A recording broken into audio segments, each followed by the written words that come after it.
요즘 저는 예수님께서 특별히 사랑하는 제자들에게 주셨던 8가지 축복에 대해서 강의를 하고 있습니다. 이 8가지 축복은 크게 전반부 4개의 축복과 후반부 4개의 축복으로 나뉘어서 생각할 수가 있습니다. 첫 번째 축복부터 4번째까지 축복은 심령이 가난한 자는, 애통한 자는, 온유한 자는, 오해 줄이고 목마른 자는, 이것은 하나님을 향한 우리 그리스도인들의 마음을, 내적인 신앙의 모습을 우리에게 말씀해 주고 있습니다.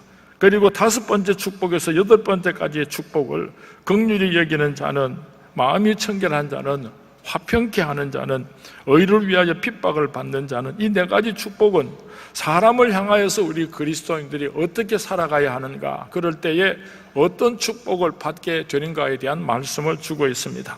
앞에 4가지 축복은 내적인 신앙의 태도를 의미하고, 뒤에 따라오는 4가지 다른 축복은 밖으로 나타나는 우리 그리스도인들의 행동을 나타내고 있는 것입니다. 여기서 순서가 매우 중요합니다.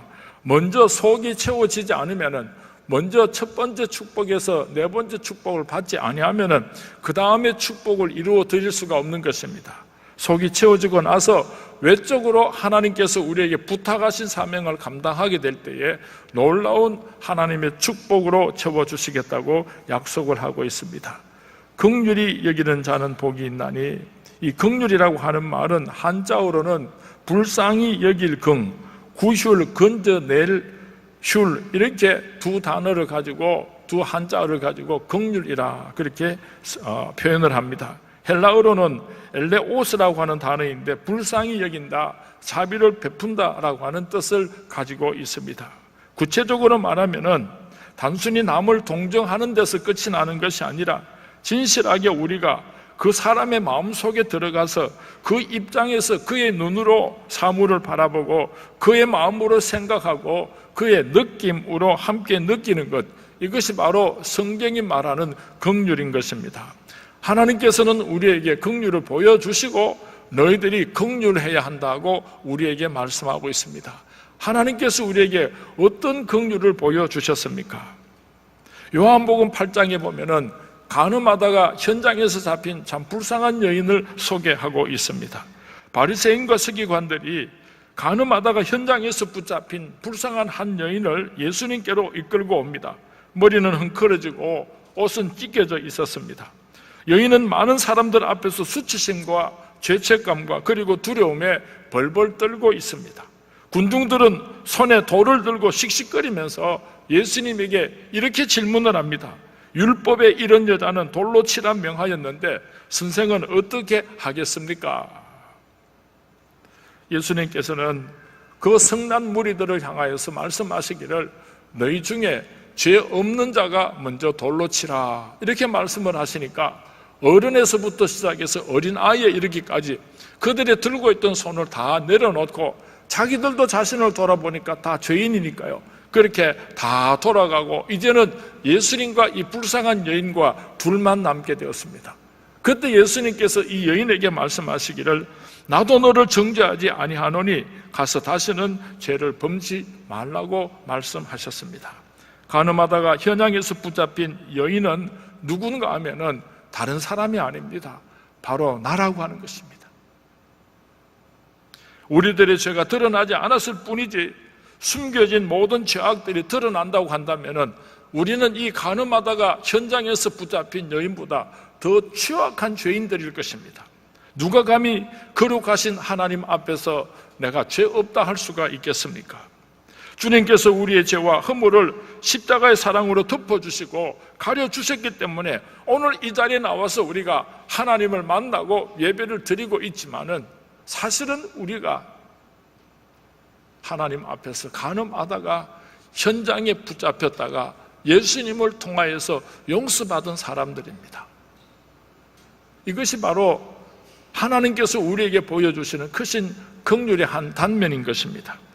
베드로가 한 번은 예수님께 이렇게 물었습니다. 예수님, 형제가 내게 죄를 지었을 때에 몇 번이나 용서를 해 주어야 합니까? 7번 하면 되겠습니까? 자랑스럽게 말을 했습니다. 그런데 예수님께서 말씀하시기를 7번만 아니라 70번씩 7번이라도 용서해 주라, 그렇게 말씀하시면서 1만 달란트 비유에 대해서 말씀을 하셨습니다. 여러분, 1만 달란트를 빚을 졌다고 한다면 이것은 갚을 수 있는 빚이 아닙니다. 옛날에 우리나라가 IMF를 만났을 때에 온 국민들이 금을 모았습니다. 세상 사람들이 깜짝 놀랐어요. 야, 한국 사람들 대단하다. 나라가 어려우니까 누가 시키지 않아도 자발적으로 금을 모아서 나라를 위기에서 구하려고 한다. 온 세상 사람들이 깜짝 놀랐습니다. 그때 모여진 금이 5톤이었습니다. 금덩어리로 5톤이니까 엄청나죠. 그런데 1만 달란트를 금으로 환산하면 얼마만큼의 금이 되는가 하면요, 14톤이 됩니다. 온 국민이 금을 모아서 온 세상 사람들을 깜짝 놀라게 했던 금덩어리가 5톤이었는데 한 사람의 빚이 14톤에 해당하는 금덩어리라고 한다면 갚을 수 있는 빚을 의미합니까? 갚을 수 없는 빚을 의미합니까? 갚을 수 없는 빚을 의미하는 것입니다. 그 사람의 힘으로는 갚을 수 없는 불가능한 빚이었습니다. 그런데 왕이 이 소식을 듣고 그 빚진 자를 불러가지고 그 모든 빚을 1만 달란트를 다 탕감해 주었습니다. 얼마나 좋았겠습니까? 얼마나 좋았겠습니까? 그래서 어쩔 줄 모르고 집으로 돌아가는데 길을 가다가 친구를 만났는데 자기에게 100데나리온 빚을 진 사람을 만났습니다. 너 이 자식 잘 만나서 너 왜 나한테 돈 안 갚는 거야? 하면서 그 사람에게 100데나리온을 내어놓으라고 닥달을 했습니다. 그 사람이 돈이 없다고 쩔쩔매니까 관가로 데리고 가서 고소를 해가지고 그렇게 감옥 속에 집어넣어버리고 말았습니다. 이 소문이 임금님 귀에 다시 들려왔습니다. 그래서 임금님께서는 1만 달란트 탕감받았던 사람을 다시 데리고 오라고 해가지고 그 사람을 깊은 감옥 속에 집어넣어 버렸다고 예수님께서 예화로 말씀을 하셨습니다. 그리고 예수님께서 다시 말씀을 이어가시기를 1만 달란트 탕감받은 사람이 100데나리온 빚진 자의 그 빚을 탕감해 주는 것이 무엇이 대단하냐? 마땅치 아니하냐? 예수님께서 말씀하셨습니다. 우리는 이 사람이 참으로 어리석다고 생각을 하고 마치 남의 이야기처럼 생각할 때가 얼마나 많은지 모릅니다. 자신은 1만 달란트 탕감을 받았으면서도 정작 자신에게 100데나리온 빚진 자의 친구의 빚을 탕감해 주지 못하였던, 그래서 결국은 감옥 속에 갇히고 말은 이 불쌍한 사람을 마치 다른 사람이라고 생각을 하는 사람이 얼마나 많은지 몰라요. 예수님께서 이 비유를 말씀하실 때는 너희들이 바로 하나님으로부터 1만 달란트를 탕감받은 사람들이다, 이것을 깨닫게 하시고 너희들이 이 세상에 살아가는 동안에 100데나리온 빚진 자를 만나면은 그것을 탕감해 주는 것이 마땅하다고 예수님께서 우리에게 오늘 말씀하고 계시는 것입니다. 예수님 당시에 바리새인들은 나름대로 하나님을 잘 섬기겠노라고 힘을 썼던 사람들입니다. 그리고 그 당시 유대인들에게 바리새인들은 큰 존경을 받는 사람들이었습니다. 그런데 예수님께서는 그 바리새인들을 회칠한 무덤이라고 얼마나 무섭게 책망하셨는지 모릅니다. 왜 예수님께서는 그 바리새인들을 그토록 싫어하셨습니까? 물론 그 사람들이 외식하는 자들이었기 때문에 예수님께서 그토록 싫어하셨지만은 또 다른 중요한 이유가 한 가지 있는데, 그것은 바리새인들에게 긍휼이 없었다고 하는 것입니다. 큰 사랑을 받은 것은 알고 하나님께 영광 올려 드릴 줄은 알지만은 불쌍하고 가난하고 어려운 사람들을 바라보면서 하나님께서 베풀어 주신 긍휼한 마음이 바리새인들은 없었기 때문에 예수님께서는 회칠한 무덤이라고 그렇게 무섭게 저주를 하셨던 것입니다. 한 번은 예수님께서 세리 마태의 집에서 많은 세리들과 죄인들과 함께 앉으셔서 식사를 하고 계셨습니다. 바리새인들이 이것을 보고 예수님의 제자들에게 이렇게 말을 합니다. 어찌하여 너희 선생은 세리와 죄인들과 함께 잡수시느냐? 이 말을 들은 예수님께서 말씀하시기를 건강한 자에게는 의사가 쓸데없고 병든 자에게라야 쓸데있느니라. 너희는 가서 내가 긍휼을 원하고 제사를 원하지 아니하노라 하신 뜻이 무엇인지 배우라. 바리새인들을 책망하셨습니다. 예수님과 바리새인들과의 차이가 무엇입니까? 예수님의 마음에는 긍휼이 있었어요. 불쌍한 사람들을 보면 애가 타는 긍휼하심이 있었죠. 그런데 바리새인들의 마음에는 긍휼이 없었다고 하는 것입니다. 주님께서는 우리가 제사를 드리는 것보다도 긍휼을 행하기를 하나님께서는 더 원하신다고 오늘도 우리에게 말씀하고 계십니다. 우리가 하나님의 그 크신 무한한 긍휼하심을 입고 살아가는 사람입니다. 1만 달란트를 탕감받고 살아가는 사람들입니다. 우리에게는 받은 긍휼을 베풀고 살아야 할 의무가 있는 것입니다. 오늘날 많은 사람들이 그리스도인으로서 그리스도의 긍휼을 베풀면서 살아가려고 애를 쓰는 사람들이 우리 주위에 얼마나 많습니까? 그런데 한 가지 우리가 착각을 하고 있는 것이 있는데, 긍휼과 동정을 혼돈하고 있는 사람들이 얼마나 많은지 모릅니다. 유대인들이 즐겨 읽는 탈무드라고 하는 책에 보면은 이런 재미있는 이야기가 나옵니다. 그 제목이 복수, 정오, 긍휼이라고 하는 제목의 이야기입니다. 아버지가 아들에게 이웃집에 가서 낫을 하나 빌려오라고 심부름을 시켰습니다. 그래서 아들이 이웃집에 가서 우리 집에 낫이 필요하니까 좀 빌려주십시오 하고 부탁을 했더니 그 집에 낫이 걸려 있음에도 불구하고 없다고 하고 빌려주지를 않았습니다. 그리고 좀 세월이 지났는데 그 옆집에서 이제 낫을 빌리려고 찾아왔습니다. 그러니까 아버지가 아무 말씀도 안 하고 제일 좋은 낫을 빌려드리도록 해라 그러면서 제일 좋은 낫을 빌려주었습니다. 아들이 아버지에게 질문을 합니다. 아버지, 얼마 전에 저 집에서 우리 집에 와서 낫을 빌려달라고 할 때 자기들이 낫이 있음에도 불구하고 안 빌려줬는데 어떻게 아버님께서는 그것을 다 아시면서도 제일 좋은 낫을 이웃집에 빌려줄 수가 있습니까? 하고 질문을 하니까 그 아버지가 아들에게 이렇게 가르쳐 줬다고 합니다. 아들아, 저 집에서 빌려주지 않았다고 해서 우리도 같이 낫을 빌려주지 않으면은 그것은 복수를 하는 것이란다. 저 집에 낫이 있음에도 불구하고 빌려주지 않았는데 나는 너희들하고 달라. 그렇게 말을 하면서 생색을 내면서 그 낫을 빌려주게 되면은 그것은 정오를 하는 것이란다.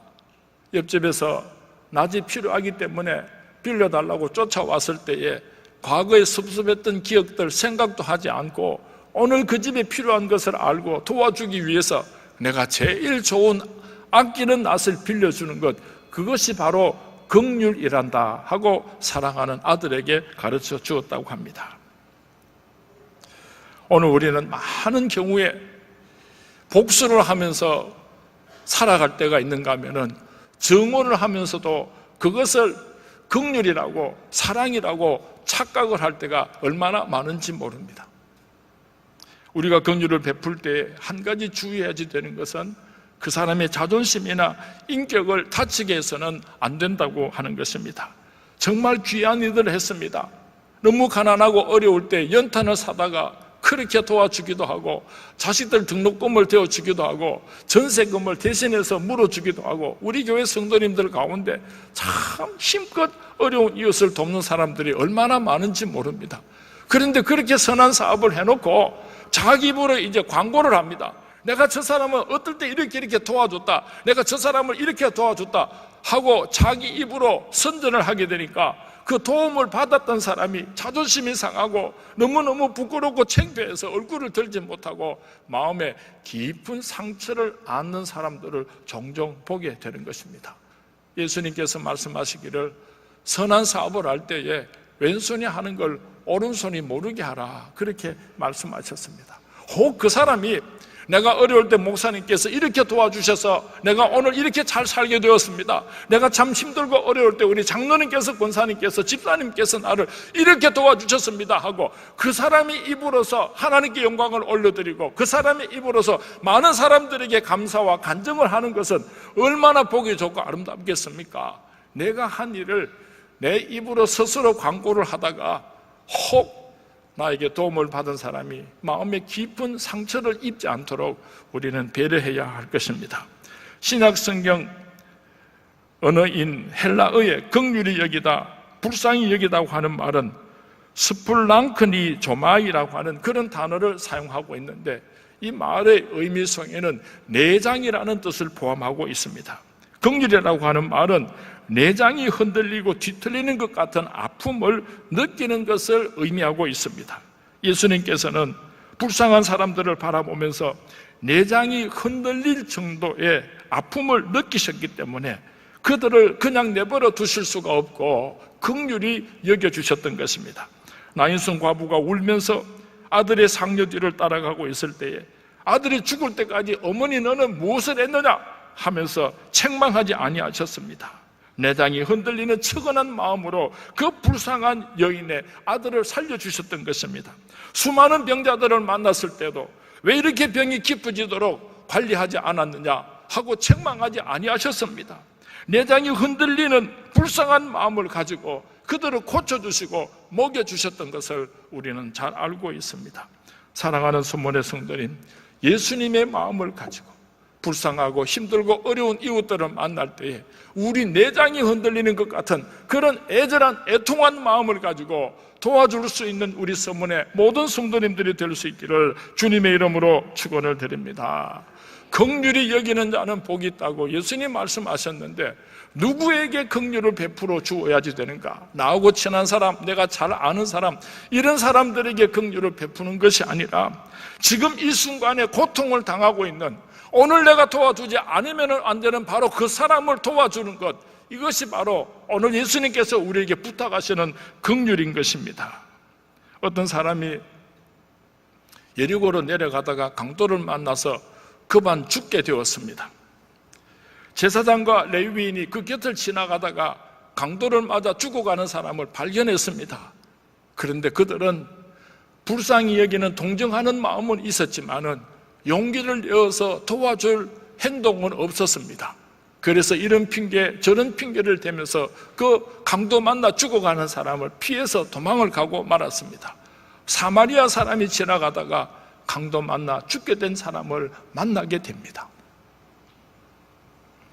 상처를 치료하고 나귀에 태워서 주막으로 데리고 가서 정성껏 치료를 하고는 그 주막의 주인에게 부탁을 합니다. 내가 바빠서 지금 떠나야지 하는데 내가 돌아올 때까지 이 죽어가는 사람을 계속해서 치료해주고 도와주시기 바랍니다. 내가 드리고 가는 이 돈이 부족하면은 내가 돌아와서 다시 계산을 할 테니까 꼭 이 사람을 살려주시기를 바랍니다. 그렇게 부탁을 하고 떠나가는 사마리아 사람, 예수님께서 물으셨습니다. 누가 내 이웃이냐? 레위 사람이 내 이웃이냐? 제사장이 내 이웃이냐? 사마리아 사람이 내 이웃이냐? 오늘 예수님께서 우리에게 묻고 계십니다. 제 친구 가운데 세계 미랄 선교 단장으로 계시는 이재수 목사님이 있습니다. 제가 미국에서 목회를 할 때 제가 섬기는 교회에 초청을 해서 헌신 예배를 드린 적이 있는데, 그때 이 이재수 단장께서, 그분은 앞을 보지 못하는 맹인입니다. 한참 설교를 하시면서 예수님께서 이 세상에 계실 때에 안전뱅이를 이렇게 세워서 걷게 하시고 눈먼 자를 눈을 떠서 앞을 볼 수 있게 해주시고 불쌍한 사람들을 구체적으로 도와주셨는데, 왜 목사님들은 설교 말씀을 할 때에 문자적으로 해석을 하지 않고 영적으로 해석을 해서 영적으로 눈먼 자의 눈을 떠서 천국을 보게 하시고 영적으로 안전뱅인 자를 일어나서 걸어다니면서 천국에 가게 하시고 왜 자꾸만 영적으로만 설교를 하십니까? 문자적으로도 해석을 해야지 됩니다 하면서 얼마나 뜨겁게 말씀을 하셨는지 몰라요. 그날 제가 많은 회개를 하면서 우리 그리스도인들이, 우리 교회들이 영적으로 하나님의 말씀을 해석하는 것도 참으로 중요하지만은 실제적으로 예수님께서 이 세상에 계실 때에 정말 애통해 하시고 긍휼을 베풀어 주셨던 그런 소외된 사람들에게 교회가 깊은 관심을 가지고 또 목사님들도 그런 깊은 관심을 가져야 한다는 생각을 가지게 되었던 것입니다. 복음 전파에만 관심을 가지고 이웃을 섬기고 돕는 일에는 관심을 가지지 않는 교회는 병든 교회입니다. 잘못된 교회인 것입니다. 우리 서문교회 슬로건은 하나님께 영광을, 이웃에게 행복을입니다. 한번 따라 하시기 바랍니다. 하나님께 영광을, 이웃에게 행복을. 하나님께 영광을 올려드릴 뿐만 아니라 이웃도 사랑하고 잘 섬기는 아름다운 서문교회가 될 수 있기를 주님의 이름으로 축원을 드립니다. 우리 서문교회에서 운영하고 있는 서문복지관은 특별히 정신지체장애자들을 섬기고 있습니다. 그래서 우리가 저금통에 돈을 넣기도 하고 또 작정헌금을 드리기도 하는데, 여러분들이 저금통에 동전을 넣으실 때요, 아무 생각 없이 그냥 동전만 집어넣으면 잘못하는 거예요. 적은 물질이지만은 정신적인 장애를 가지고 힘들고 어렵게 살아가는 우리 이웃을 생각하면서 정성껏 예물을 드릴 때요, 동전 두릅, 과부가 바치는 동전 두레뿐이 될 줄로 믿습니다. 우리가 작정헌금을 드릴 때도 마음을 담아서 적은 물질이지만은 이 예물이 오늘 어렵게 살아가는 장애인들에게 조금이라도 도움이 되기를 원합니다. 그 마음도 함께 담을 수 있기를 주님의 이름으로 부탁을 드립니다. 여러분, 동정심은 긍휼이 아닙니다. 동정심 더하기 나의 마음과 나의 생각과 나의 뜻과 나의 행동이 함께 모아지게 될 때, 이것이 예수님께서 말씀하시는 긍휼인 것입니다. 오늘날 많은 사람들이 동정할 줄은 알지만은, 불쌍히 여길 줄은 알지만은 그것을 삶 가운데서 행동으로 실천하고 옮기는 사람이 그리 많지 않은데, 우리 서문교회 성도님들은 예수님께서 말씀하시는 이 긍휼의 주인공들이 될 수 있기를 부탁드립니다. 우리 서문교회가 시각장애인 기한수술을 위해서 자선바자회를 하고 있습니다. 여러분들 가정에서 제일 좋은 옷, 제일 깨끗한 옷, 제일 그냥 귀하게 여기는 그런 물건들을 가지고 오셔서 우리가 함께 나누면서 또 우리 물질을 모아서 저들을 섬기려고 하는데요, 우리 성도님들이 꼭 동참해 주시기 바랍니다. 기한수술을 위한 자선바자회를 한다고 온 교회가 광고를 하고 많은 사람들이 수고하고 애를 쓰는데, 옆으로 쓱쓱 지나가는 사람 있죠? 그 사람은 누구죠? 그 사람은 누구죠? 강도 만난 사람을, 제사장은, 레위 사람은 그냥 지나갔잖아요. 사마리아 사람들이 되셔서 그 아픔에 동참하시고 여러분의 마음과 뜻을 함께 모아주셔서 예수님의 긍휼을 실천하는 우리 서문교회가 될 수 있기를 주님의 이름으로 축원을 드립니다. 누구에게 긍휼을 베풀어야 하는가? 예수 믿지 않고 지옥불로 가는 세상 사람, 불신자들에게 긍휼을 베풀어야 됩니다. 예수님께서는 멸망해가는 예루살렘을 바라보시고 예루살렘아 예루살렘아 탄식하고 우셨습니다. 정말로 불쌍한 사람이 있다면 누구겠습니까? 병들고 가난한 사람들이 아닙니다. 부경화를 누린다고 할지라도 예수 믿지 않고 지옥불로 가게 될 그 사람들이야말로 이 세상에서 가장 불행한 사람들입니다.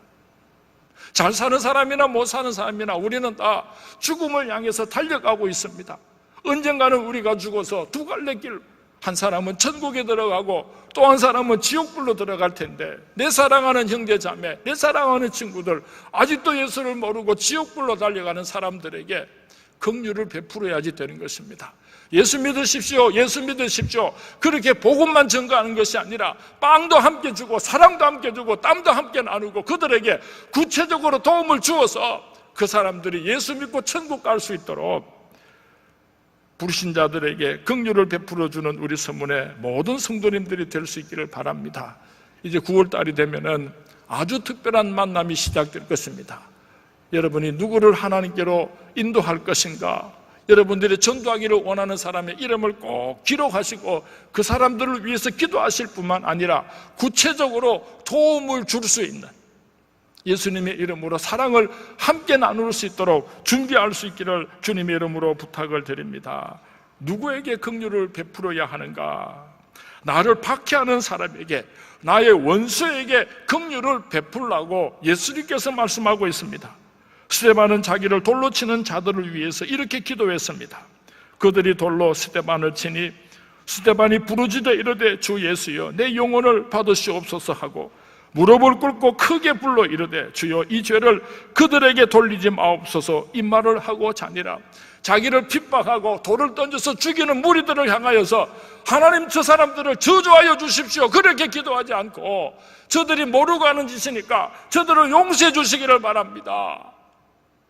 자기를 돌로 쳐서 죽이는 자들을 저주하지 않고 용서를 빌면서 하나님의 크신 긍휼을 기도했던 스데반과 같은 그런 저와 여러분이 될 수 있기를 주님의 이름으로 축원을 드립니다. 어떻게 스데반이 이런 기도를 올릴 수가 있었겠습니까? 예수님에게 배웠던 것입니다. 예수님께서 십자가에 못 박히실 때에, 예수님께서 십자가에 못 박혀 죽으실 때에 아버지여 저들을 사하여 주옵소서, 자기들이 하는 것을 알지 못함이니이다. 자기를 십자가에 못 박아 죽이는 무리들을 향하여서 예수님께서는 저주하지 아니하시고 하나님께 용서를 구했습니다.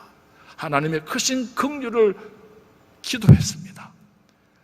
스데반 집사님은 예수님에게서 이것을 배웠던 것입니다. 오늘 우리 서문의 성도님들도 예수님의 이 긍휼을, 스데반 집사님의 이 긍휼을 배웠으면 참 좋겠습니다. 제가 설교 말씀을 준비하다가 이 말씀을 그대로 전가할 것인가 빼버릴 것인가 고민을 많이 했습니다. 왜냐하면 저도 내 마음속에 용서할 수 없는 사람이 있어요. 분하고 억울한 사람이 있어요. 이 설교 말씀을 하려고 하니까 도무지 걸려서 견딜 수가 없었어요. 그래서 설교문이 이 본문 말씀을 살짝 빼버리고 지나가려고 했더니 마음이 불편해서 견딜 수가 없어요. 그래서 어저께 저녁에 회개하는 마음으로 다시 이 말씀을 삽입을 했습니다. 사랑하는 수문의 성도님, 여러분에게 원수가 있습니까? 오늘도 여러분을 핍박하고 오늘도 여러분을 박해하는 사람이 있습니까? 예수님께서는 그 사람을 위하여서 긍휼을 베풀어라, 그렇게 말씀하고 있어요. 악을 악으로 갚지 말고 선으로 악을 이기라. 너희 원수의 머리에 숯불을 얹어 놓으라. 로마서 12장 21절 말씀에서 우리에게 권면하고 있습니다. 찢어 죽이고 싶도록 미운 원수가 있는데 그 사람을 막 욕하고 원망하고 그러면요, 그 사람은 더 악해집니다. 그런데 나의 원수를 미워하지 않고 그 머리에다가 숯불을 얹어 놓으면 이 숯불은 사랑입니다. 이 숯불은 축복입니다.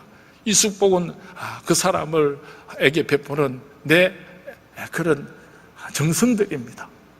그 원수가 생각을 할 때 저놈이 나를 저주를 해도 시원치 않을 텐데 그렇게 나를 칭찬해주고 그렇게 나에게 따뜻하게 해주고 그렇게 나에게 선물도 해주고 그렇게 나에게 참 그러니까 이 원수가요, 머리에 숯불을 얹어놓으면 왜 되겠습니까? 아이고 뜨거워라, 아이고 뜨거워라, 아이고 뜨거워라. 그래서 그 원수가 결국은 무릎을 꿇게 되고 하나님께 영광을 올리게 되고 나의 좋은 친구가 될 수가 있습니다. 사랑하는 수문의 성도님, 참 어렵습니다. 목사가 어려운데 성도님들도 안 어렵겠습니까? 그런데 예수님께서 말씀하세요. 누구에게 긍휼을 베풀어야지 되는가? 원수에게. 오늘도 나를 핍박하는 바로 그 사람에게 긍휼을 베풀라고 말씀하시는 주님의 음성을 듣고 순종할 수 있게 되기를 주님의 이름으로 축원을 드립니다. 우리가 긍휼히 여기는 자가 될 때에 어떤 축복을 주시는가? 긍휼히 여기는 축복을 주시겠다고 예수님께서 약속하셨습니다. 이 말씀 속에는 깊은 의미가 있습니다. 첫 번째로는 긍휼히 여기는 자에게는 자기 자신에게 큰 축복이 이루어진다고 약속하고 있습니다. 바울 서신을 보면은 사도 바울은 인사할 때마다 사용하는 전형적인 틀이 있는데요, 은혜와 긍휼과 평강이 너희에게 있을지어다. 은혜와 긍휼과 평강이 너희에게 있을지어다. 꼭 이렇게 순서대로 축복을 하고 있습니다. 하나님의 은혜를 발견하고 깨닫는 사람에게는 긍휼이 있습니다. 또한 이 긍휼을 체험한 사람에게는 평강이 찾아오게 되는 것입니다. 참으로 여러분 마음속에 평강이 임하기를 원하십니까? 그렇다면 긍휼을 베풀 수 있게 되기를 바랍니다. 예수 그리스도의 이름으로 긍휼을 베풀 때에 이 세상이 주지 못하는 참된 평안함이, 평강이 내 심령 속에 강같이 임하게 될 것입니다. 이 세상에서 가장 비참한 감옥이 있다고 한다면 그것은 용서하지 못하고 증오하는 마음을 가진 그 마음일 것입니다. 용서하지 못하면 내 자신이 가장 비참해집니다. 영혼도 어두워지는 것입니다. 그러므로 용서하고 도리어 숯불을 얹어주는 긍휼을 베품으로 말미암아 하나님께서 내게 주시는 참된 평안함의 주인공으로 살아갈 수 있게 되기를 주님의 이름으로 축원을 드립니다. 주님의 이름으로 축원을 드립니다. 긍휼히 여기는 자는 복이 있나니 저희가 긍휼히 여김을 받을 것이며, 누구에게 긍휼히 여김을 받게 되는가 하면은 이웃들로부터 긍휼히 여김을 받게 되는 축복이 있다고 주님께서 약속하고 있습니다. 갈라디아서 6장 7절 말씀에 보면은 사람이 무엇으로 심든지 그대로 거두리라고 말씀하셨습니다. 이것은 역사가 증명하고 있는 것입니다. 여러분이 오늘 긍휼을 심게 되면은 언젠가는 여러분 이웃으로부터 말할 수 없는 큰 사랑을, 큰 긍휼을 받게 되는 날이 오게 될 것입니다.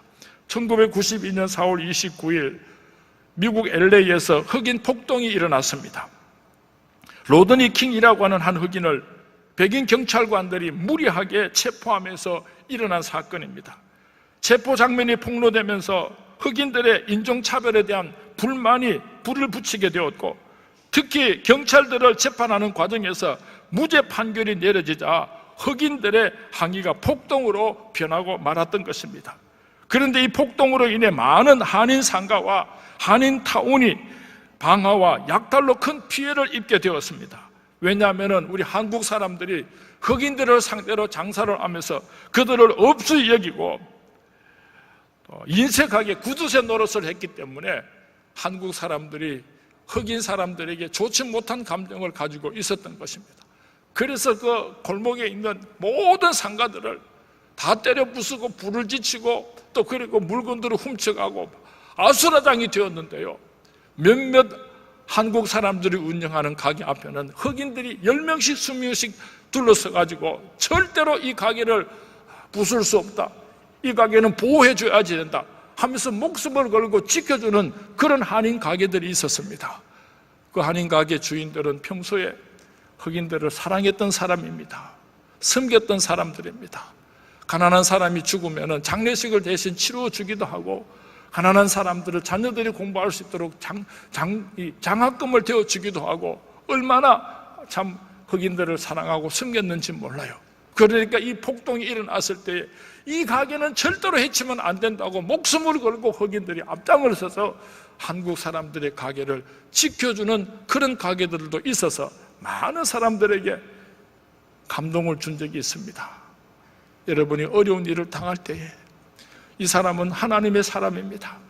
이 사람은 긍휼을 베푼 사람입니다. 여러분들이 어려움을 당하지 않도록 목숨을 걸고 여러분들을 보호해 줄 수 있는 아름다운 이웃들을 많이 만들면서 살아가는 우리 선문의 모든 성도님들이 되었으면 좋겠습니다. 그리고 긍휼히 여기는 자는 복이 있나니 그들이 긍휼히 여김을 받을 것이며, 누구에게 긍휼히 여김을 받는가 하면은 하나님으로부터 긍휼히 여김을 받는 날이 오게 될 것입니다. 우리가 심판의 날에 주님과 얼굴을 대하는 순간에 우리에게 가장 필요한 것이 있다고 한다면 그것이 무엇이겠습니까? 긍휼입니다. 하나님께서 우리를 긍휼히 여겨주셔서 우리의 모든 죄들을 묻지 아니하시고 다 용서해 주시고 다 덮어주시는 하나님의 긍휼하심이 어떻게 이루어지는가 하면은 우리가 이 세상에 사는 동안에 하나님의 이름으로 긍휼히 여기면서 살아갈 때에 저 천국에 들어가는 날 하나님께서 우리에게 동일한 긍휼하심으로 우리를 축복해 주시고 우리를 지켜주시겠다고 약속하고 계시는 것입니다. 마태복음 25장 31절에서 46절의 말씀을 우리가 잘 알고 있습니다. 그때의 임금이 그 오른편에 있는 자들에게 이르시되 내 아버지께 복받을 자들이여 나와 창세로부터 너희를 위하여 예비된 나라를 상속받으라. 내가 줄일 때에 너희가 먹을 것을 주었고 목마를 때에 마시게 하였고 나그네 되었을 때에 영접하였고 헐벗었을 때에 옷을 입혔고 병들었을 때에 돌보았고 옥에 갇혔을 때에 와서 보았느니라. 그 다음 말씀을 우리가 같이 함께 봉독하도록 하겠습니다. 시작. 이에 의인들이 대답하여 이르되 주여 우리가 어느 때에 주께서 줄이신 것을 보고 음식을 대접하였으며 목마르신 것을 보고 마시게 하였나이까? 어느 때에 나그네 되신 것을 보고 영접하였으며 헐벗으신 것을 보고 옷 입혔나이까? 어느 때에 병드신 것이나 옥에 갇히신 것을 보고 가서 배웠나이까 하리니 임금이 대답하여 이르시되 내가 진실로 너희에게 이르노니 너희가 여기 내 형제 중에 지극히 작은 자 하나에게 한 것이 곧 내게 한 것이니라 하시고, 병들고 가난하고 고통당하고 나를 핍박하고 나를 박해하는 자에게 예수님의 이름으로 긍휼을 베풀어 주게 되면 우리가 천국에 들어가는 날 하나님께서 우리를 긍휼히 여겨주시고 우리에게 큰 상급을 주시겠다고 약속하셨습니다. 긍휼히 여기는 자는 복이 있나니 그들이 긍휼히 여김을 받을 것이며, 이 말씀은 내가 먼저 다른 사람에게 긍휼을 베풀면은 하나님께서도 나에게 긍휼을 베풀어 주신다, 마치 조건적인 것처럼 그렇게 해석하는 것은 매우 위험합니다. 율법적인 해석이 되는 것입니다. 하나님과 나 사이의 관계는 거저 받았으므로 거저 주는 관계인 것입니다. 내가 먼저 하나님을 사랑했기 때문에 하나님께서 나를 사랑해 주신 것이 아니라 하나님께서 나를 먼저 사랑하셨기 때문에 내가 하나님을 사랑하고 내가 이웃을 사랑하게 되는 것입니다. 먼저 용서를 받았고 먼저 긍휼함을 받았기 때문에 그래서 우리는 용서하고 긍휼을 베풀면서 살아갈 수밖에 없는 것입니다. 내 것을 남에게 주는 것이 아니라 하나님께서 내게 주신 것을 하나님의 이름으로 우리는 다시 나누어 주는 삶을 살아야 하는 것입니다. 요한 1서 4장 19절 말씀에 우리가 사랑하면 그가 먼저 우리를 사랑하셨습니다. 1만 달란트를 탕감받았기 때문에 1만 달란트의 죄를 용서함을 받았기 때문에 나도 다른 사람의 100데나리온의 그 빚을, 그 죄를 용서해 주면서 살아가는 것이 무엇이 그렇게 대단하냐? 마땅치 아니하냐? 마땅치 아니하냐? 우리 서문의 성도님들은 자랑할 것 없습니다. 우리 서문의 성도님들은 그것을 힘들어할 필요도 없는 것입니다. 하나님께서 내게 베풀어 주신 그 크신 은혜와 그 크신 긍휼을 생각할 때에 마땅치 아니하냐? 예수님의 마음을 가지고 힘들고 어렵게 살아가는 이 세상 사람들에게 하나님의 긍휼을 나누어 주시는 우리 서문의 모든 성도님들이 될 수 있기를 주님의 이름으로 축원을 드립니다. 주님의 이름으로 축원을 드립니다. 우리 삶의 현장에서 수많은 사람들을 만나게 될 것입니다. 성령님께서 감동을 주시고 저 사람이 오늘 강도 만난 사람이다, 저 사람이 오늘 네가 하나님의 이름으로 긍휼을 베풀어 줘야 할 사람이라고 말씀하실 때에 피하여 가지 마시고 도망가지 마시고 하나님의 말씀에 순종하여서 긍휼을 베푸는 자들이 되셔서 영원한 천국에서 하나님의 크신 긍휼을 받으시는 주인공이 될 수 있기를 주님의 이름으로 축원을 드립니다. 주님의 이름으로 축원을 드립니다.